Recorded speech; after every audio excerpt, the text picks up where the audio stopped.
Hi everyone, welcome to All Things Dating and Relationships. I apologize for the delay in getting started tonight, but we had a couple of technical issues getting Marla here.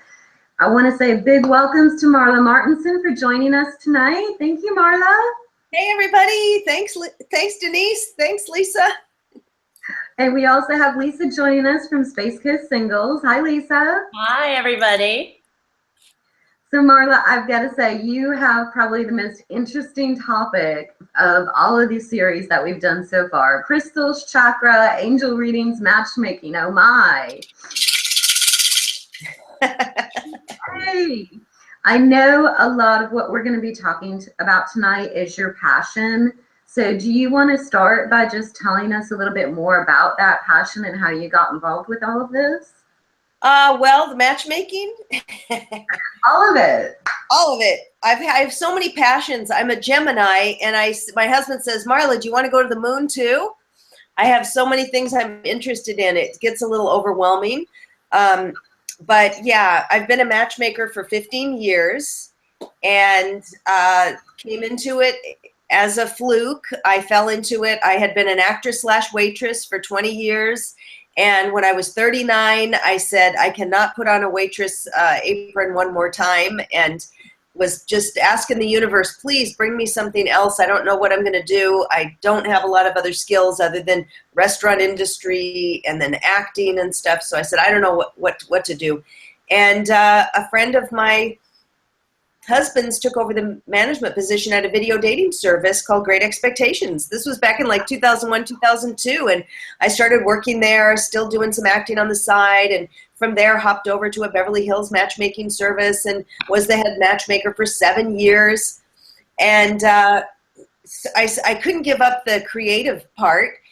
So I started writing books, and I started with a book called Excuse Me, Your Soulmate is Waiting, then Good Date, Bad Date, and then I got into memoir about my life as a matchmaker, Diary of a Beverly Hills Matchmaker, Hearts on the Line, and my latest, The Buddha Made Me Do It, A Field Guide to Enlightenment. So that's really fun.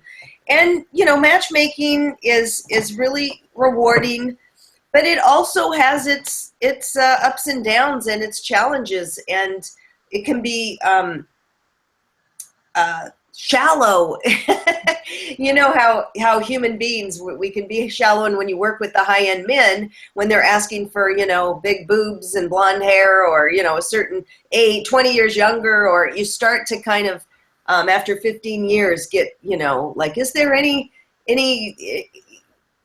authenticity here? You know, I wanted to delve kind of deeper, and how can I dig and get some more heart space and authenticity here. And so I took my spiritual journey kind of to a deeper level, and me and my friend Julie started taking classes on all things metaphysical, occult, supernatural, and I ended up, you know, diving deep, and therefore wrote the memoir all about it. But yeah, started connecting with my angels and channeling, and I became a Reiki master, crystal healer, and I've been bringing just that side of life has brought more sparkle to the matchmaking and made me happier in general, having those two to balance each other out. And I've been able to bring that spiritual, magical side into the matchmaking to help people, which has been great. I love it. It's the mystical matchmaking aspect. Yeah. So one of the things I wanted to tell Marla, I'm a triple Gemini, Sun, Moon, and my Mercury. Oh boy, you feel me. Oh boy, yeah. So I started studying too, and use that, you know, in the matchmaking too. Well, one of the things I know we had talked about, Marla, that I want to jump right into is as far as soulmates are concerned, and you and I have talked about this a little in the past, but what can someone do spiritually to prepare and attract their soulmate? What are some of the suggestions that you have for that? Yeah, well, you know, people are always looking for our soulmate, and people have different definitions of soulmates, and is there more than one person for us, and all of that. And I do believe that many people we travel in soul groups. So I do believe that there are many people for us. And it's kind of interesting even to think, you know, how many wonderful men out there would I have had a great life with, you know, if I had a longer life, you know what I mean? This is my third marriage. So which has helped me in my matchmaking, because I know what it's like to be single. I know what it's like to go through a painful divorce, breakups. I know what it's like to have somebody cheat on me. I know what it's like to find the right one and get married. So I've been on every angle of this.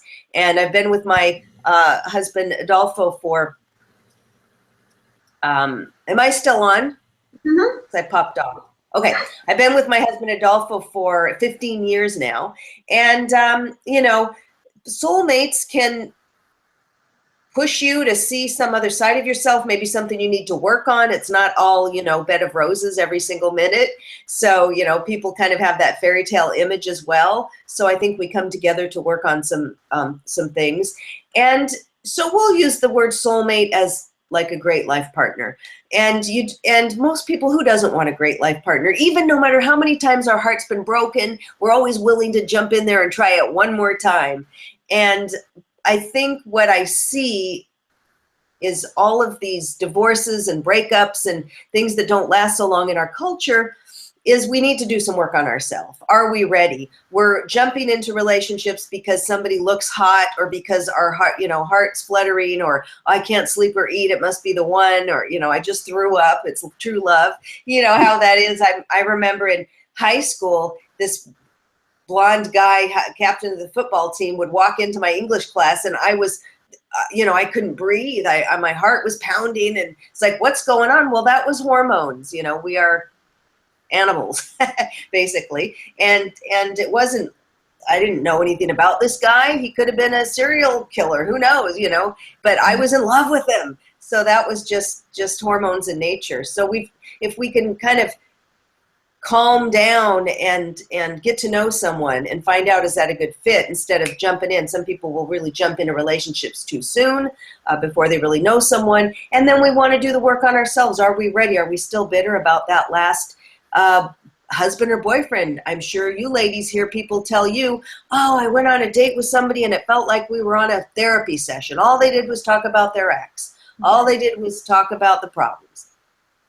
And so you don't want to go in meeting someone else in that space. So there's a lot of things you can do to see a therapist, join a self-help group that, you know, I'll talk about here some things we can kind of do spiritually to clear it out. But I think that is, you want to be loving yourself, liking your own company, feeling secure, grounded. The past is the past, and ready to go forward, because that's what the next person deserves, is your full attention, and not bringing up the past, or not trusting the next person because the last one cheated on you or treated you a certain way. You've got to give each individual a chance. And I know you do a lot of this with your clients, as far as looking at the spiritual side and getting them to kind of open up their boundaries, if you will, to really take all of this into consideration. Because, you know, all three of us as matchmakers, we see people every day that come in and they're not necessarily ready to take the next step. And of course, I offer coaching to help to get them there. And part of what you do, which is what I want to focus on tonight, is that spiritual healing.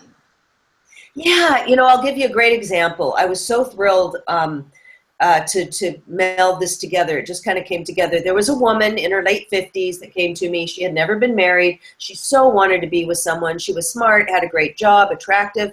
And she came in for about 4 sessions, came to my home. I've got a studio here. So if anybody's in the Los Angeles area, you know, you can go to my website and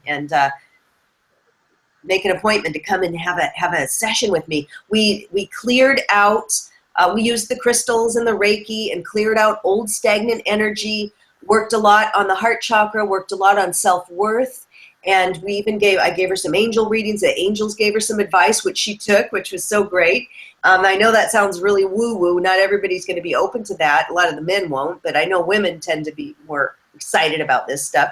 And she came about 4 times, loved it, and then she met somebody, and they're off having a great time traveling, and she's in a relationship now. So we get a lot of, you know, energetically things that we need to clear out.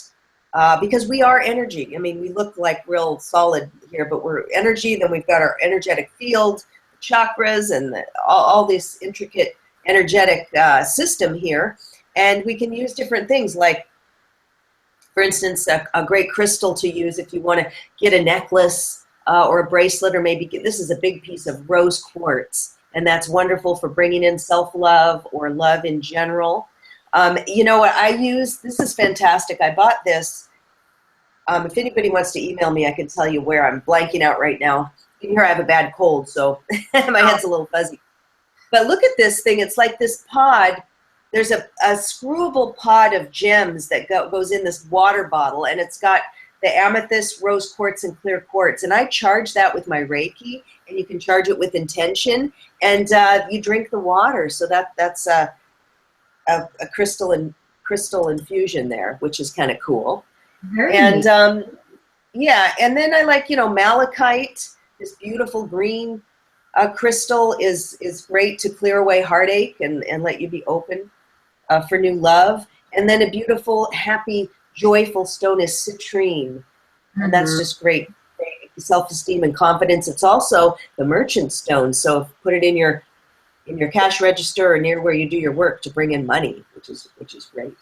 So that's really great. And then when I clear out people, I'll use this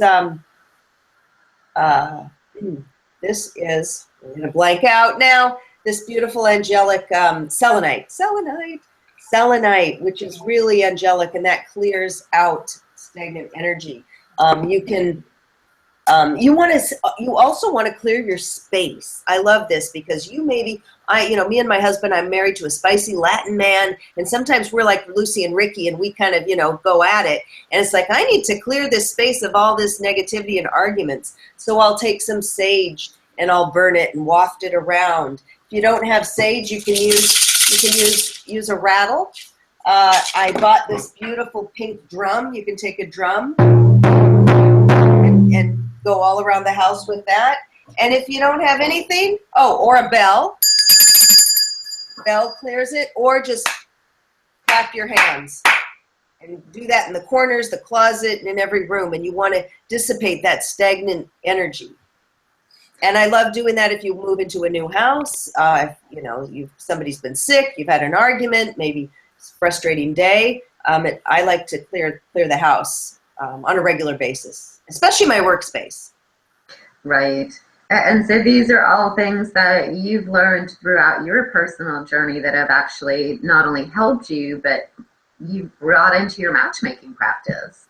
Yeah, I brought I've got a guy back east who I don't think he'd ever heard of Reiki. Somebody mentioned it to him, and he'd had a lot, he was not having a lot of luck with the matchmaking because he was kind of stuck on somebody from the past and various issues, but I was matching him, great guy. Somebody told him about the Reiki. He didn't even know I did Reiki, and he says, hey, I'm thinking about doing Reiki. I said, well, hey, I'm a Reiki master. I can do it long distance. He said, long distance? I didn't know that you can do it long distance. I said, absolutely.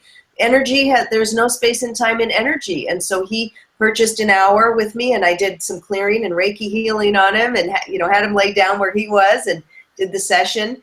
So it's been fun. It's been fun to have people open up to some other things that they might not have thought about, bringing in the mystical and the energy and the angels and the help from the other side. We want to, we pray, oh God, please bring me somebody, bring me my soulmate. Well, who doesn't do that in one form or another? You're thinking about what you want. So you really can harness that and make it happen. Well, one of the other things that we had talked about, Marla, and I want to bring this up as well, but the idea that we're predestined to be with someone. And with that idea in mind, are these things that you bring into it as well, into that predestiny part? I don't, I'm not a fortune teller or anything like that. And people will, even if I give somebody a message from my angel, it's called Messages from Earth, because I have this one guardian angel and I can channel some really great messages, but people will want to know, when am I meeting someone? And I'm like, we're not fortune tellers.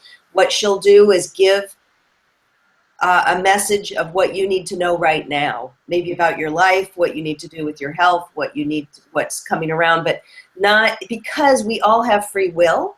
There's different things that we might be doing. things, if we're down, if we're up, if we're getting off our butt and taking action, that can change things. So you really can't, let's say what a psychic would do is read the energy that you have going on now, and so they'll tell you a probable cause based on that energy that you have now. But you can change your energy. You want to raise your vibration. Diet. If you're drinking a lot of alcohol, using drugs, eating a lot of sugar, diet drinks, even, I believe I'm a vegan and meat. If you're taking on the pain and suffering of all these billions, trillions of animals that are slaughtered and suffering every minute of the day, you're taking in that energy into your body. So even that affects our vibration. So eating well, getting exercise, grounding ourselves, maybe meditating, reading good material, putting positive things, all this raises our vibration, and then you're going to attract that right person. If you're down, you're depressed, oh God, I'm maybe sluggish because you've got a bunch of weight to release and you're just depressed and down on yourself, are you going to attract some great, fabulous person with that list of your 5 top fabulous qualities? They're so great. You want this great partner. Why are they going to want to be with you? Why are they going to be attracted to you? So that's why I suggest cleaning up your stuff, getting excited, feeling good in your body and your mind and soul. And you can't help but attract somebody great. People are going to want to be with you. And that'll be for work, for romantic relationships, for friendships, all around. Even watch, you won't notice as much road rage or get in a car wreck or something, because when you've got that kind of protective bubble of positivity, it just takes you out wherever you go. And it falls right in line also with the laws of attraction. The more we put it out there and the more we act as if we are what we're looking for, the more we're going to attract that. So I understand it through that. I don't have the same journey that you have, obviously, but I can relate to it more so through the laws of attraction. Absolutely. A good story. When I was single, I was in my 30s living in Chicago, and I had been divorced, and I was dating, and I always had that, attitude like, okay, a guy would break up with me, and then I'd say, oh, I got dumped. And I just started expecting to get dumped all the time. And I did. And every time a guy stopped seeing me, I would go and get my hair cut. I felt like I needed to get, fresh or cut out that whatever. And one time I showed up at work and a guy goes, Marla, you better stop dating because pretty soon you're going to be bald. But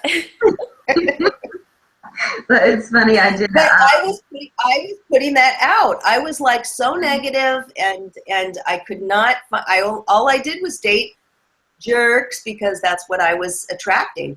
And once I switched that expectation, I did a lot of work on myself and moved out to LA from Chicago. I was in Chicago, moved back out here and started going to a metaphysical church. I didn't have a full-time job yet, so I was meditating every day, saying, okay, I might not find the right guy ever, but I need to work on me and my career and everything. And I was happy, oh, this is great. Wouldn't you know, 3 weeks later, I met my now husband, because my focus was not on desperation, I got to get a guy. And they're all jerks, though, so. Right. And being that stereotypical, really, just in matchmaking alone, much less within spirituality, and that's one thing that really prevents people. It's an internal blockage. Yeah, the internal blockage. And maybe that's why they've got the lists. Some of these lists that people come up with that they have to have could be subconsciously blocking them. The most frustrating thing, I'm sure you ladies will agree, are ladies who say, well, since I'm always wearing high heels, I have to have a guy 6 feet and up. And then we're all like, okay, well, have a great life with your heels, because most, the average American male is 5'9" and up, or 5'9". So we want people to take a real look. And what are you really looking for in a person? Are you, maybe he's 6'2", but he's going to cheat on you, or he's not a nice person, or he's going to hate your dog, or how do you want to feel with this person? Do you want somebody to be there in the long run when you grow old? The same values, the same similar interests. I would take a look at those things first. And then, you know, the qualities, the feeling around it. And then probably what's going to be attracted to you is somebody you also think is damn good looking too. Well, I think you and I agree on one thing as far as the matchmaking aspect of it. And if you want to address this in a little bit more detail, that would be great. But talking about how people shouldn't even have that list and why they should throw it away when it's time for them to seek their partner. I think you can have, you know, a short list. Let's say you're Jewish and that's very important to you. You want, you know, your parents want that. You go to your synagogue, you want to raise your kids Jewish, great. Let's say, you know, you're a sports fan that you're like Monday Night Football, you wear the hat, the scarf, the t-shirt, the cupcakes with the green frosting for the Seahawks. And it's like, do you want to find a girl who hates football? You know, maybe you want somebody who'll go to a game. You know, you can have like, well, I really want somebody who's,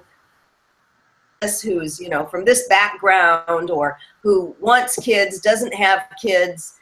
Like a short list like that of things that are the core things that are really important to you. Maybe you know, love cats. You have a cat. If a guy says I'm allergic to cats, so there could be a bit basic. But when you start getting into hair color, eye color, astrological sign, height, has to have, you know, can't, whatever, you know, wear glasses or can't have a receding hairline, or, I mean, people change, you know. When my husband met me, I was like this little waif. I had an A-cup chest. I was like 112 pounds. My dad had just died. I was very thin, like, you know, walking the catwalk look, you know, Kate Moss. And over the years, you know, then, you know, you get a certain age, menopause. I've like had to get a D-cup bra. You know, it's like, bam, what happened? I'm in a size 6 pants. So your body's not going to change. You know, my hair went gray, have to color it. Stay the same. You can't just say I want this look. You've got to, you know, there's got to be more to it. Yes, you want to be able to kiss the person and be intimate, but people get too fixated on hair color or whatever. It's going to go gray anyway. Like I've matched, and Lisa, it was 95% perfect. We've spent 5 hours, but he's an inch too short. This is what somebody said? Oh yeah, or you know, everything was wonderful, perfect. You did. I mean, it couldn't have been better. But you know, he doesn't drink. I was like, oh yeah, that's one too, where the guys will say, well, she doesn't drink, so couldn't be with somebody who doesn't drink. Well, so what? And then they want a girl with such a great figure, but she's got to like eat steaks and drink martinis and, you know, all this stuff. It's like, well, how is she going to stay so thin when she's, you know, doing that? So right. It's like, what happened to this? You know, isn't that important? You know, yeah, that kind of like driving to drink. You know, like you're driving me to drink. I did a video on why you should reconsider dating a vegan. I did a video because some of the guys too will say, I can't date a vegan. And so I did a video about that, why they could. And hey, you guys, if any guys are watching this and you think I couldn't date a girl who's a vegan, hey, not only is she going to be real healthy and care about her body and compassionate about the animals, she's not going to be ordering that steak and lobster. She's going to be having maybe the salad and vegetable plate, which is a lot easier on your wallet. Oh, that's funny. Well, one of the things that, you know, in talking about all of these things that people put on their list, you know, I think that you're right. There should be some things that are deal breakers and some things that we have to be flexible on. Yeah, yes, that's the perfect word. You can have your deal breakers, which should be short, maybe 3, and then be open. And I think what people that are dating sometimes tend to forget is what I call the porch swing test, which is in 30 years from now, when all is said and done, are you going to be happy and content sitting next to that person on the porch swing? That's exactly. You want your best friend, to somebody to have fun with. Mm-hmm. Yes. And so, you know, we can always have these lists that are, you know, 20, 30 characteristics or qualities, but all we're doing is hurting ourselves and hurting our chances of finding somebody with that list. And really, the shorter you can narrow that list down and the more open-minded you are, the easier it is for us as matchmakers to help you with that path and that journey and find her or him. Yeah, and you could be missing the love of your life by like that 1 inch or the one thing that you thought that or a picture. Some people, I'll tell you a story, because for people who do get to see pictures, I do send pictures to my people. When I worked at the matchmaking service in Beverly Hills, they would take the Polaroids. This was a few years back. Polaroid first of the guy who joined, the owner would, and then he'd give it to me, and then I'd make an appointment for the guy to come back and have his matchmaking meeting with me. And I remember before he came in, I looked at this guy's Polaroid, and I thought to myself, oh my God, how am I going to match this guy? If I was single, I wouldn't date him in a million years. He's not good looking. What am I going to do? And then he came in.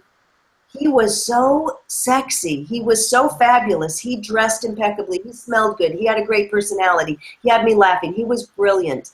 He looked way cuter in person. No, he didn't have the face of Johnny Depp or Brad Pitt, but everything made him fantastic. I thought if I was single, I'd go out with him in a heartbeat. So from that, making the judgment on a picture, I swear to God, you cannot, and we always think, oh, I could tell. You really can't always tell. And I think so if your matchmaker's telling you, live like that today, everything is, and I tell people, we got to make that human connection. You cannot tell. They will go through the Facebook, they will Google them, they will come up with a reason why. And I'm like, you haven't even met this person. You haven't connected that human contact. You're texting and they're like, oh, they're not for me. I'm like, you have to connect. That's what I think we got away from in this, day. Yeah, unfortunately, it's like if you don't have a hot photo, you're going to get passed right by, and that is really unfortunate. Some amazing people are not being connected up. Definitely. Yeah. And it's funny, Marla, you mentioned the Polaroid. I remember, and I'm dating myself here, going back 20 years in matchmaking now, but that's exactly what we did in the offices, and you could never tell unless you met that person face to face what they really looked like, and people say, oh, well, I want to see photos. And I don't actually do that in my practice. And the reason I don't, and I explain it to people, is take a look at your driver's license. Would you want someone basically judging you on your driver's license photo? No. That's horrible. Good point. Yeah. So I think this is interesting though, because, you've been doing this just about as long as I have, but we both see the same things. And bringing this spiritual aspect of it is so fascinating to me. I love how you can combine it. Yeah, that's fun. And don't forget about the voice, the person's voice, their mannerisms, their humor, all of that, which you cannot see in a photo too. So That's so true. even if it's, now we have FaceTime, we've got on our phones, we've got Skype. Take 5 minutes to FaceTime with somebody that you think is not, maybe you think, well, I don't like the photo, but he has all these other qualities, or she. Just say, hey, let's just say hello by FaceTime, or if you're in the same area, a quick cup of coffee. Look, it could be the love of your life. I'm just saying, don't write people off so fast. Well, what can you give us for advice, Marla, that is hands-on, that people watching tonight can go home and say, okay, I'm going to work on this. What can singles do to make themselves more matchable? Well, yeah, there's a lot of things you can do. Okay, well, for one thing, I would take that list, make a list. And I had my book, Excuse Me, Your Soulmate is Waiting. It has these exercises. You can go on my website. You can still order that book. You can get it from me. I'll send it to you. And there's like a section where you can make up all of your good qualities, because you want to acknowledge all of your good qualities, and then you want to take a look at what do you need to maybe work on yourself. Do you need to release some past grudges? Do you need to get in shape? Are you looking for someone with six-pack abs, but you have, a pot belly? I mean, do you need to whiten your teeth? Do you need an updated hairstyle? Unfortunately, humans are visual, and especially men. So I know it's not fair, but, at least we can keep ourselves updated, fresh, maybe check your wardrobe. Clutter in your house, in your car. Is your car, would you want somebody to see, step into that car? Is it filthy? I remember I matched a friend of mine, and this guy, high-level guy, like came to pick her up in his car. There was bird shit all over the car, straw, you know, like fast food papers in the front seat with a straw on it. And she's like, she was all dressed up, perfumed, took an hour to get ready, and she had to get into that car. So are you going to show up with, shoes that aren't shined? Are your nails bitten down? This is probably not many women, but men might do that. So take a look. What's the package that you're selling, okay? Work on yourself and the space that you're in.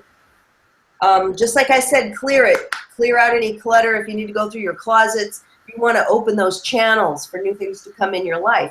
And then once you've got you rocking and going on, then take a look at that. Who am I looking for? How do I want to feel? Not just, I want George Clooney look-alike with $1 million in a year in a private jet. No, what qualities do you want in somebody? How do you want to feel with this person?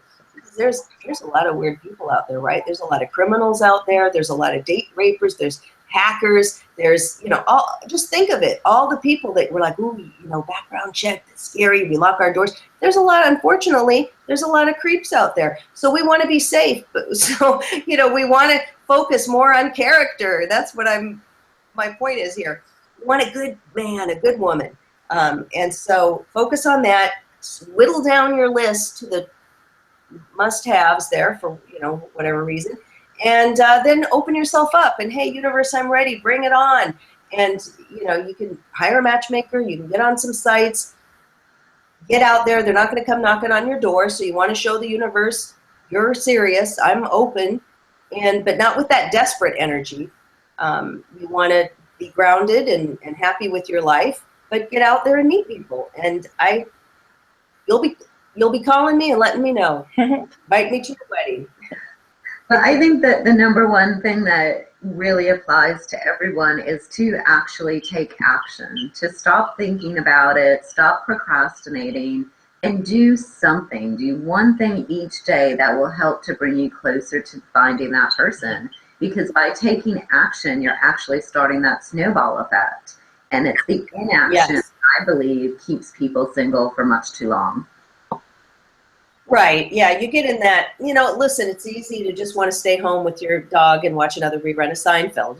It's it's easier that way. But I remember when at one point when I was single, one of my older girlfriends, she was like an older sister, and she said, Marla, she knew I wanted to meet somebody. She says, every Thursday night, you and I are going to go out to this, champagne bar. It was in Chicago. We're going to go out. And I did meet a guy that I dated for several months there.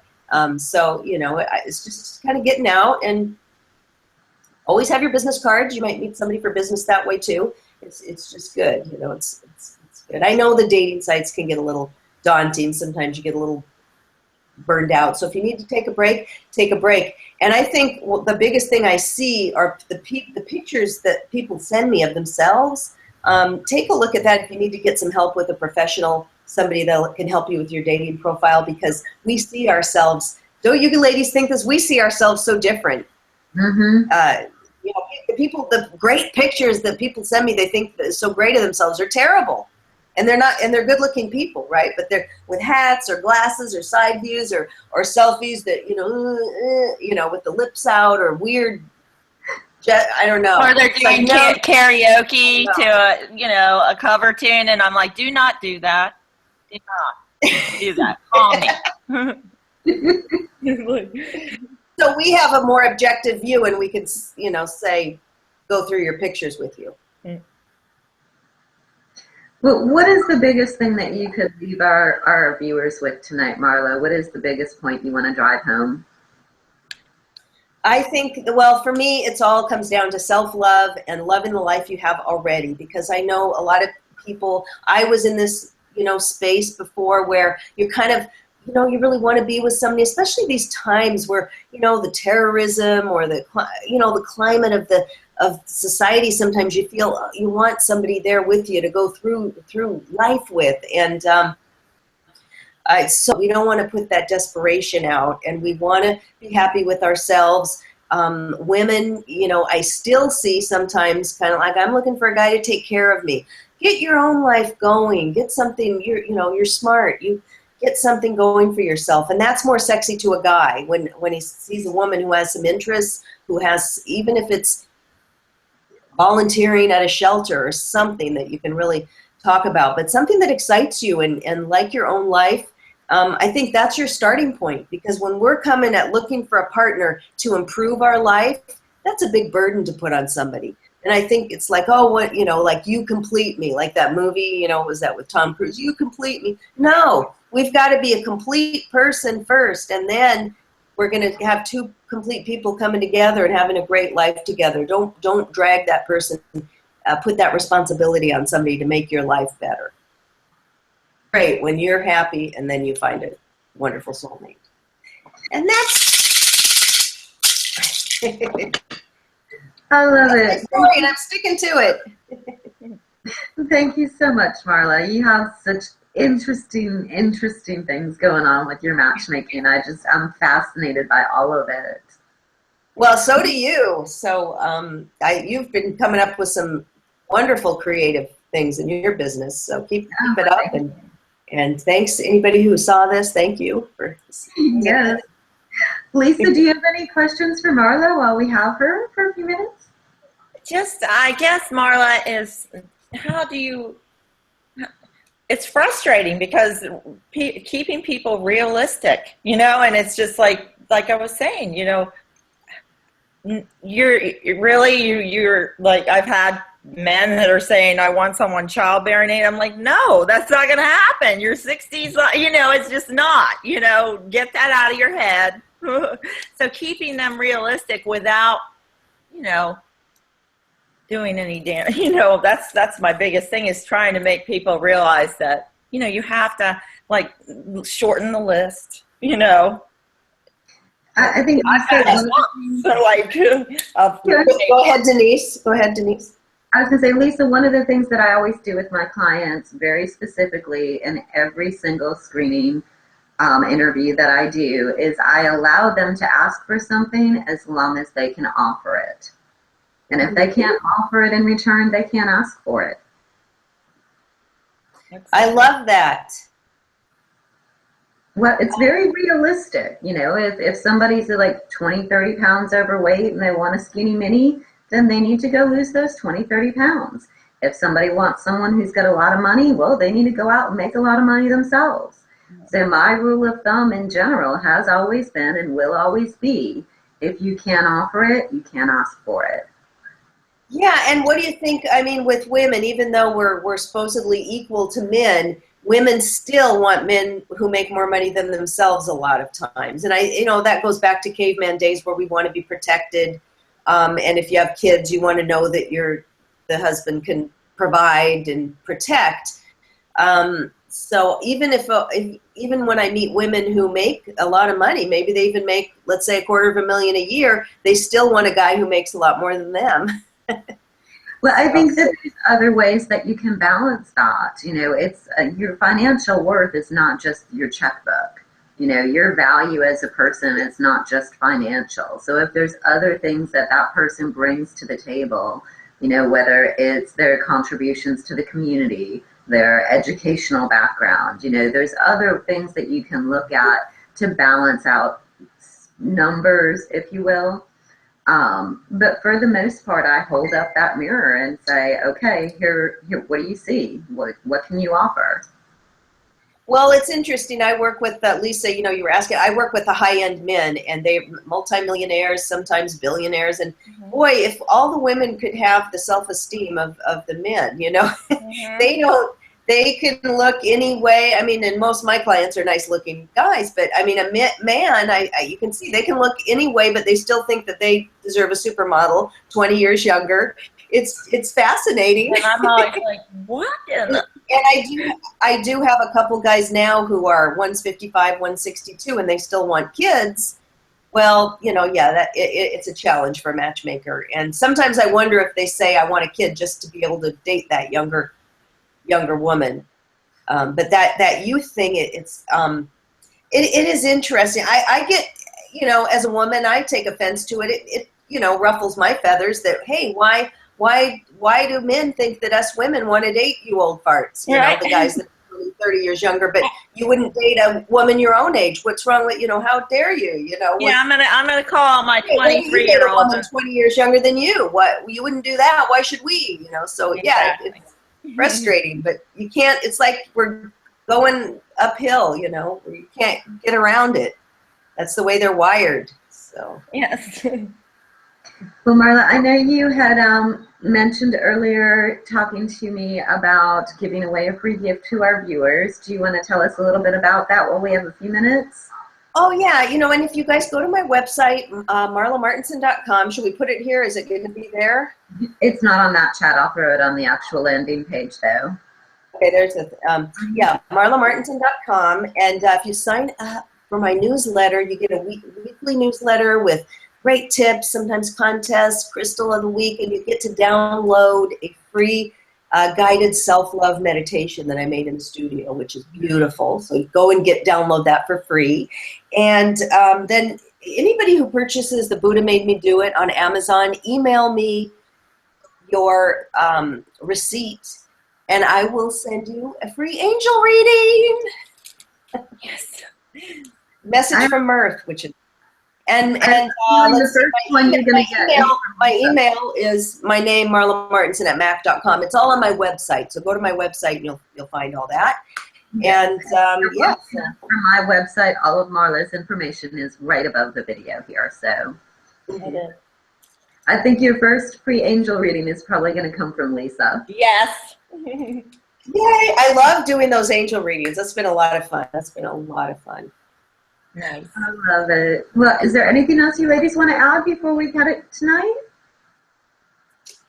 Just get out there and let us know. Let us know if you use any of these tools or ideas, and let us know, what you think and blow what you some want of that sage at me. Yeah, Blow it. You need it, especially at the office. I love it. Well, thank you again, Marla. Thank you, Marla. And I'm so glad that you had the opportunity to join us tonight. Thank you. I really appreciate it. Much love. See you all later. Thanks. Bye. Bye.